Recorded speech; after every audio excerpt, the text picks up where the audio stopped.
Gussie and me.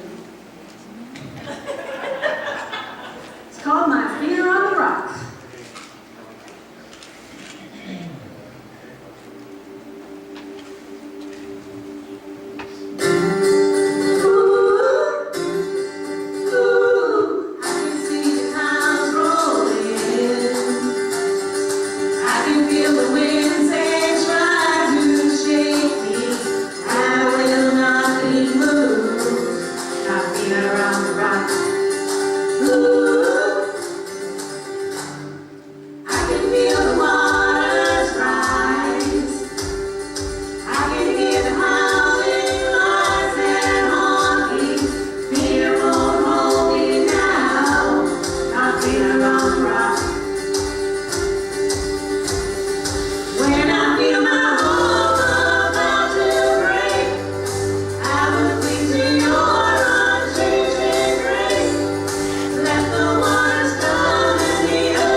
I am excited.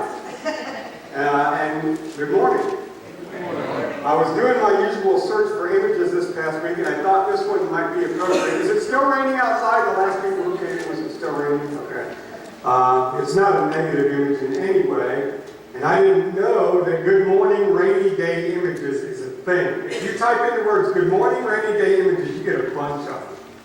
And who would have thought it? But one that I did find, which after scrolling for a while, which is the most positive way to see things, is this one. Without the rain, we don't have this beautiful rebirth that we're having outside right now. Anybody notice how green it was this morning? I know Harry did because he mentioned it when he came in the door. So that's what the rain brings. Another thing that happened this week was a wise preacher who's been doing this much longer than I have, mentioned to me recently that he believes a preacher should be able to summarize any particular message in one sentence. Now, the reason being is that if the message isn't centered or focused on a key element, it's easy to lose the listeners. I see somebody shaking their head yes, so I'm not going to take that as affirmation or condemnation, but I know that doesn't happen here. I know that because of how closely you all pay attention when I'm up here preaching. Some of you pay such good attention that you close your eyes so you can shut out all the distractions. I know that's why you do it.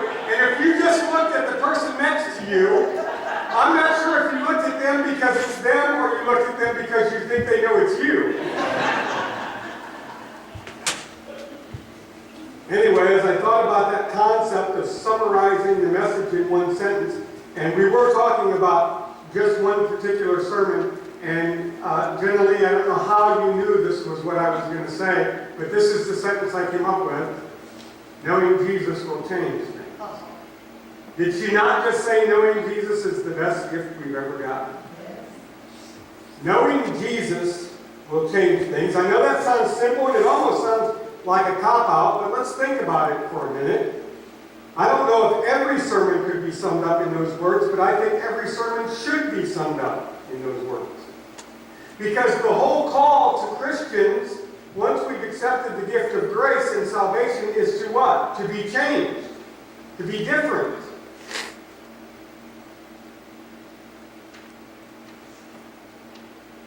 After giving it some more thought, I decided that could be the title of a sermon series that lasts for a preacher's entire career. It could be the outreach cry of the church. It's true because as we talked about last week, Jesus will and can and did change everything.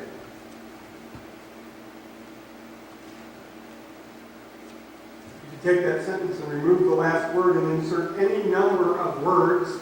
It could read, knowing Jesus will change your what? Your expectations, your life, your thinking, your circle of friends, your desires. Knowing Jesus could change your mind, your heart, your outlook, your eternal destiny. All of those things would fit into that blank. The point is that knowing Jesus, and you've heard this before, I'm talking about knowing Jesus personally, not just knowing about Jesus or having heard who Jesus is. I'm talking about knowing Him like you know your best friend, or your spouse, or your children. Talking about knowing Jesus.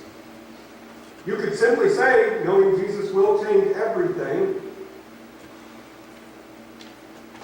because that's what Jesus says. It has to. If we're going to be obedient to what God has to say in His Word, knowing Jesus has to change us.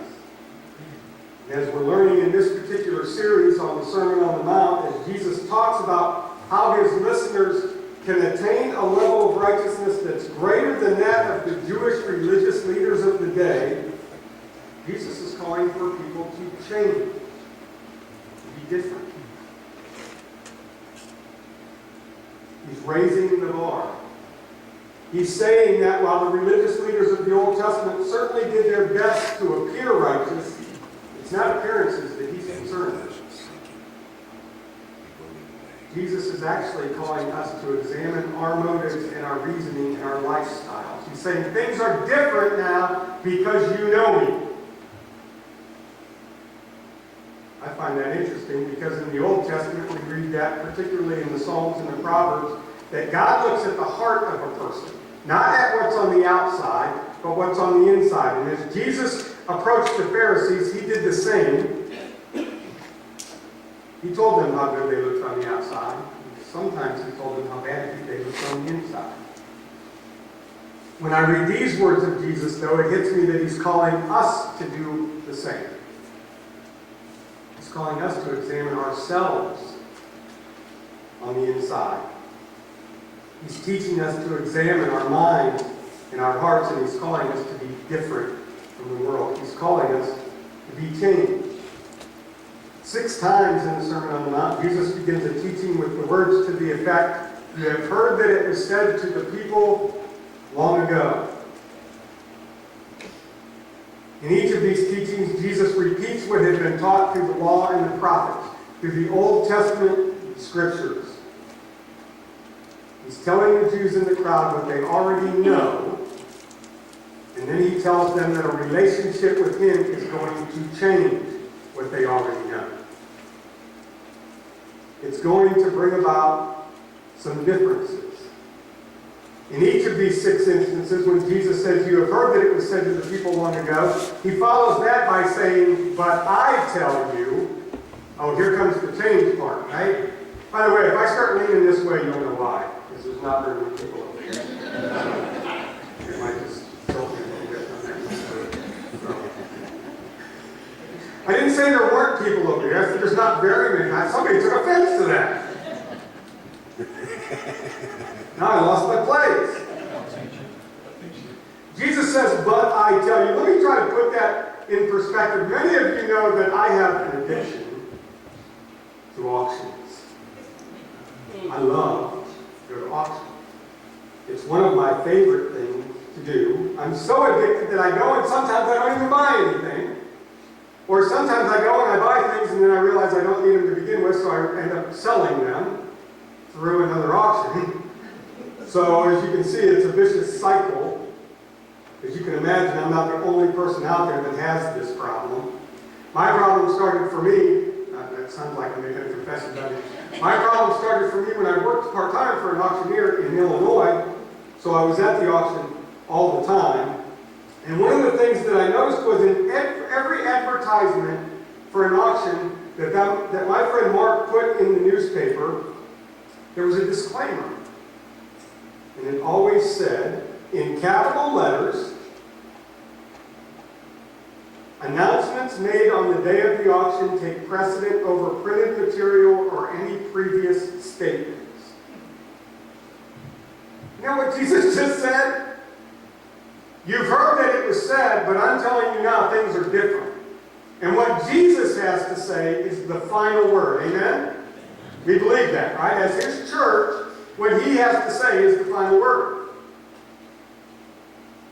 In other words, regardless of what you heard before the day of the auction, this is how it's going to be today. So you can get a really vivid picture of what that looks like. This just happened to me yesterday. I went to an auction, and it was a storage unit auction where we were going to bid on people's delinquent things. And I don't normally go to those, but I decided to go yesterday, probably because I couldn't find another auction to go to. But I went to this, and they were going to sell the contents of 12 units. And when I got there yesterday morning after driving down to the flats in Cleveland, there was 1 unit left.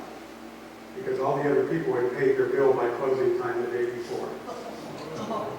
So there were a group of people there that had to learn that statements made on the day of the auction are the final and last statements made. One guy drove here from Worcester to go to the auction. He was less happy than I was.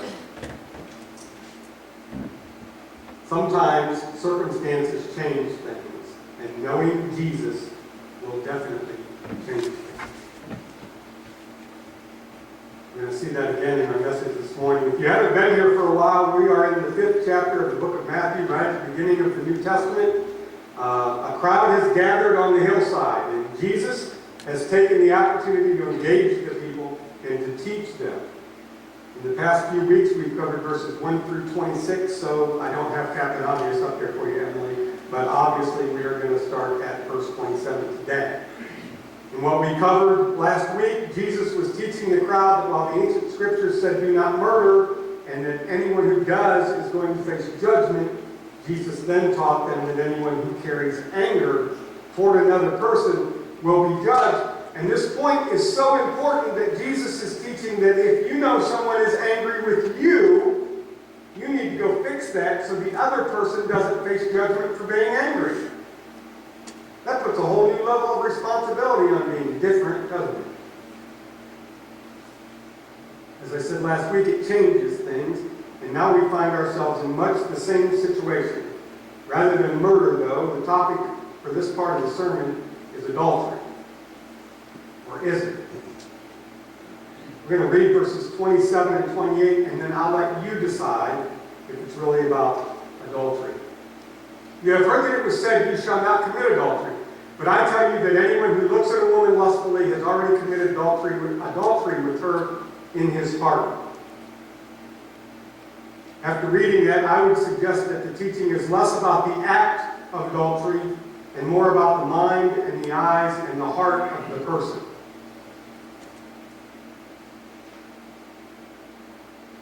It's about the thoughts and motives that could lead to the act of adultery. My paraphrase would be, you have heard that it was said, you shall not commit adultery. But I tell you, don't even think about it.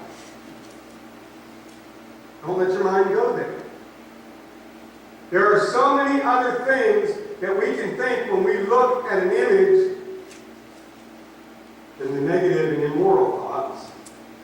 Because whether we realize it or not, sin starts in the mind with your thoughts. You can't possibly do an action without thinking about it first. Right now, when I say that, some of you are going, well, I've seen people do things and they didn't even think about it first. Yeah, they did. Of course, they may not have been thinking correctly or accurately or intelligently. They were thinking about it. They may not have been thinking rationally or morally, but we think about it. We may be thinking nobody's going to find out. That might be what we thought about it. We might be thinking that we could get away with something. We might be thinking that it wasn't a big deal. I don't know what we're thinking, but we're thinking before we're doing. The point of Jesus' teaching here is to do your best to control what you're thinking. We know from other teachings of Jesus and the apostles that the hardest things for a human to control are the mind and the tongue. What you're thinking, what you're saying. The Apostle Paul, in his second letter to the Corinthian Christians, when talking about how we combat evil, wrote, "We demolish arguments and every pretension that sets itself up against the knowledge of God," that's number one, "and we take captive every thought to make it obedient to Christ." I would say that's a pretty good way to avoid what Jesus is talking about. Here in the Sermon on the Mount, Jesus uses a more descriptive group of words to get his point across. Beginning at verse 29, "If your right eye causes you to stumble, gouge it out and throw it away. It is better for you to lose one part of your body than for your whole body to be thrown into hell. And if your right hand causes you to stumble, cut it off and throw it away. It is better for you to lose one part of your body than for your whole body to go into hell." Whoa. That sounds pretty drastic, don't you think? If my eye causes me to stumble, I should gouge it out and throw it away. If my hand causes me to stumble, I should cut it off and throw it away. It's better to go into heaven in pieces than go into hell whole. People must think, is this some kind of metaphorical teaching that Jesus is using? Is he saying one thing when he really means something else? Well, yes and no. Eugene Peterson, in the paraphrasing message, says it like this: "Let's not pretend this is easier than it really is. If you want to live a morally pure life, here's what you have to do. You have to blind your right eye the moment you catch it in a lustful leer. You have to choose to live one-eyed or else be dumped on a moral trash pile. And you have to chop off your right hand the moment you notice it raised threateningly. Better a bloody stump than your entire being discarded for good in the dump." Church, here's what Jesus is saying. We must take whatever measures are necessary to avoid being caught up in sin. I know a guy who would, during many of our conversations, more often than not, comment on the way people dress in our culture today, and particularly the way women dress in our culture today. This is what he would say. Don't these women understand that they're causing men to sin by dressing like that? I'm not saying he was always wrong. But my response to him, though, was usually something about, "Quit looking." It's pretty simple. To that, he would usually say, "But it's everywhere. I see it at the stores I go to and at the restaurants. I just can't seem to get away from it." And to that, I would say, "Quit looking." I know there are some of you that can go to the store and walk through the store and do everything you need to do at the store and never notice another human being in the store. It's true. There's one sitting up here in the front. I know some of you can go to a restaurant or out to lunch and stay focused on the person you're with or on your food. That's all this guy had to do. But instead, he was looking around for either something to look at or something to condemn, one of the two. It sounds really simple, and the reason it sounds really simple is because it is really simple. The opposite of the guy who was always seeing these women is a young man named Elmar. And Elmar, the first time I met him, was a 17-year-old college or high school student, and he was my interpreter on one of my trips to the Philippines. Was the shyest young man I ever met, but when he got up to interpret for me, he did a fine job. One evening, our dinner ended up being at a beachside cafe, because it was the closest place to go have dinner. There was a large group of us. The 17-year-old boy walked from the vehicle to the cafe like this, because he didn't want to look at those girls. He didn't want to be tempted in any way. And that might seem drastic, but it's no more drastic than cutting your hand off or pulling your eye out. He did what he needed to do so that he wouldn't be tempted to sin. That's what the other guy should have done. If he couldn't, there's a more drastic solution. Stop going out in public. That sounds drastic too, doesn't it? More drastic than gouging your eye out? I don't think so. Point of the message is this: while Jesus references adultery, we need to identify and remove from our lives the things that will cause us to continue in sin. We're all sinners. Somebody say amen. Okay. Jesus wants us to figure out what keeps us in certain sins and to change or discard those things from our lives. One of the secret sins that plagues our society right now is pornography. If that's a sin you struggle with, get rid of it. And you say, but it's everywhere. You're right, it's on the internet. Get your internet turned off. It's on television. Get your cable turned off. It's in magazines. Don't buy them. Throw them away. This is not rocket science, church. It's called wanting to be obedient to what Jesus has taught us. If your repetitive sin is gossip and you just can't stop, get rid of your phone. Sounds drastic. We are to take whatever steps we need to take to be removed from our sin. Jesus died so we could live. So we could live freely and so that we could be beyond the grasp of sin. Why do we keep running back to it? Why do we keep the things in our lives that draw us back to it? They sound like crazy steps to take, but we can't imagine not having these things in our lives. And let's be honest, none of them are inherently evil. The internet and cable television and our telephones, these things are all useful at times, but if they cause you to sin, if they make it possible or easier for you to be drawn into sin, stop it. Get rid of it.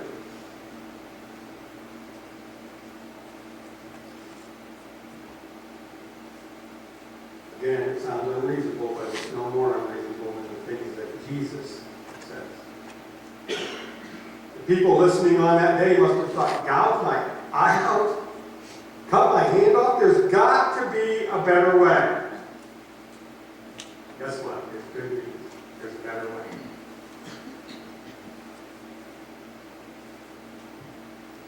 Knowing Jesus will change things. That's the better way.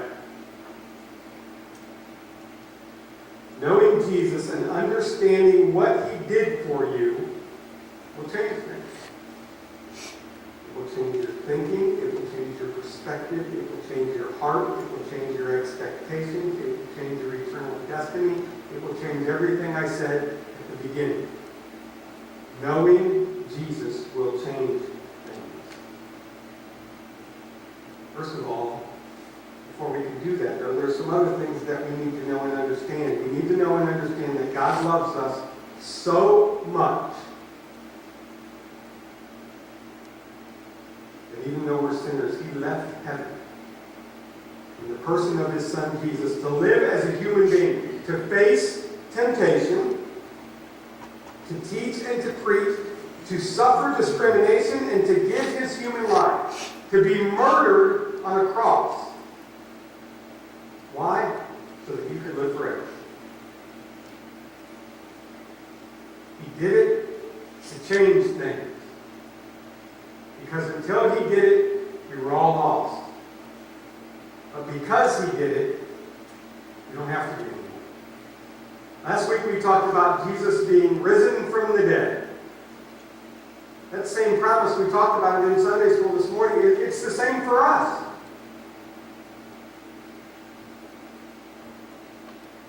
Doesn't mean life will be easy. It definitely calls for changes to be made. It will not happen overnight.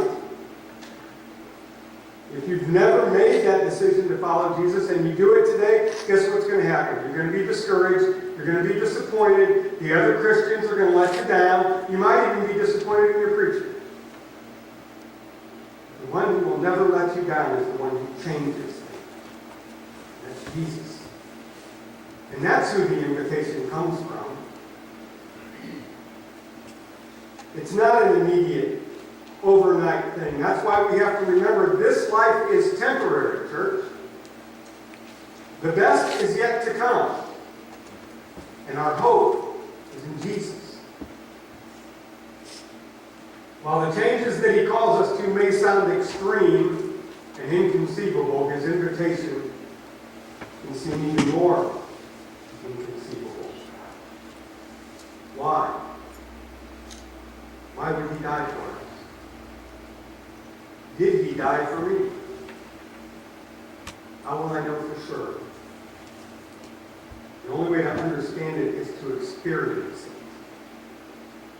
We saw the video earlier of giving,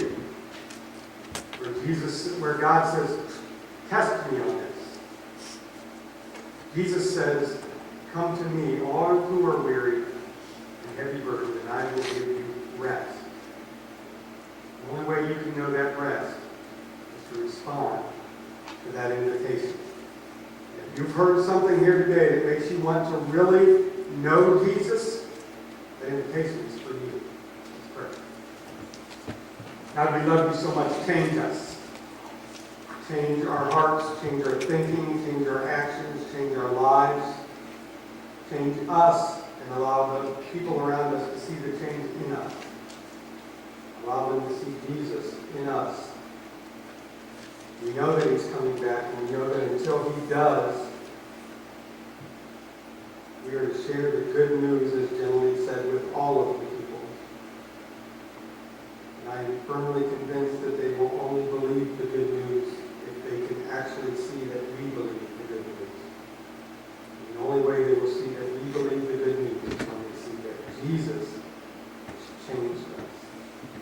Father, if there's anybody here that's never experienced that change and that love and that forgiveness, I pray they would respond today. And I pray that we as your church would support them and lift them up and walk beside them as they come to know your Son, Jesus. In His name I pray.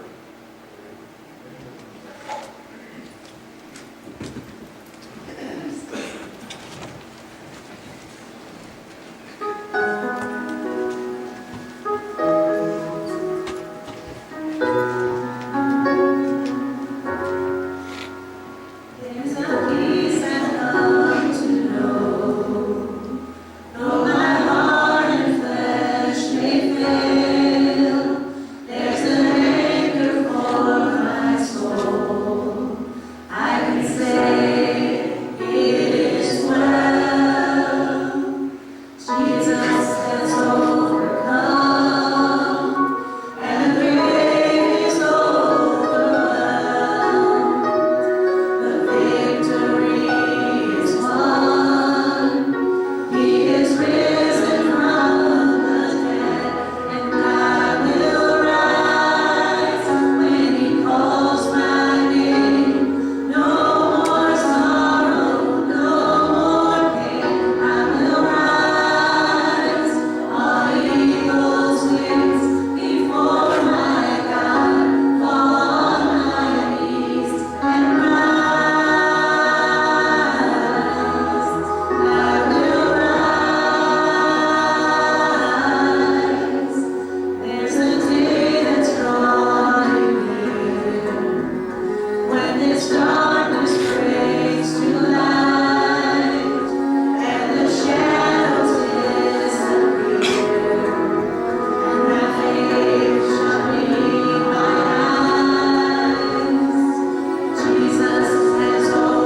National Day of Prayer community service will be 11 a.m. on Thursday, this coming Thursday, at Alexander Road, Walton Hills Community Center.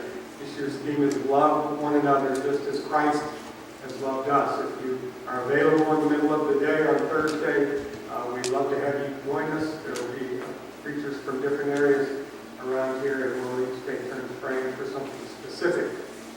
Kids movie night is Friday night. If you have children involved in that, there's not going to be a dinner provided this month, so if you want to bring a snack to share, pass that message along to those that have children. You can still volunteer for BBS, as you see up there. What? You don't want to share with the whole room? Okay. Here's information regarding Jason Burrow's funeral. Visitation is today through 2 and 4 and 6 and 8. We're going to have a love dinner for the family here in between those two visitations. And then the service will be tomorrow at 11 at St. John. They're going to do the burial on the 30th.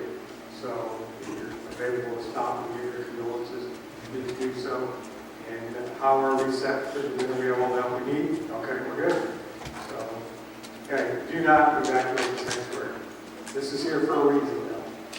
Okay, we've been planning on doing this for a few weeks and it keeps getting overlooked.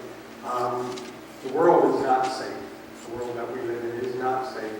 And the leaders of the church have taken steps to make sure that we are prepared should anything happen.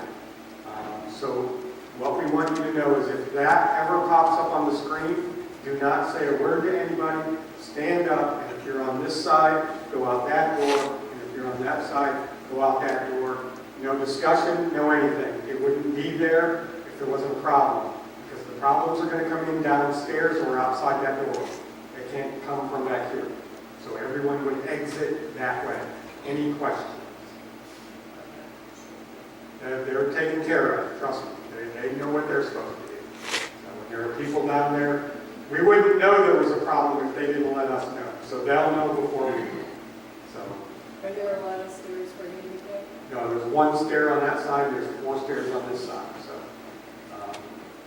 but in the event that would happen, your leaders, your elders, your preacher would be the first ones at the door to help anybody out the door that needed to go out the door. So, I know that's somewhat terrifying, but in the world that we live in today, unfortunately, it's a reality. Is that for the children downstairs? What's that? Is there a plan for the children? Yeah, they're like I said, they'll know before we do. And there is a plan for them to be removed quickly. There are exits that you wouldn't know about unless you've been through every area of this church. So there are places the children would be able to go that they would be secure. So that's it. Tuesday Bible study resumes tomorrow. I will not be there, so spread that word. Let you know. So if you'll stand, we'll close in prayer. God, we love you so much, and we trust in your protection, and we know that we simply need to be prepared for things that will happen in this world. We know there are people that, for whatever reason, are antagonistic and violent towards your church. So we pray that we would have the peace of mind knowing that we are planning and that you are in charge, and that even if this life ends, because it's going to, it's temporary, we have the hope and the promise of salvation and eternal life with you. So thank you for that. As we go out into the world, Father, as I prayed earlier, change us so that others will see the change and want to know more about it. In Jesus' name I pray. Amen. And sings my soul.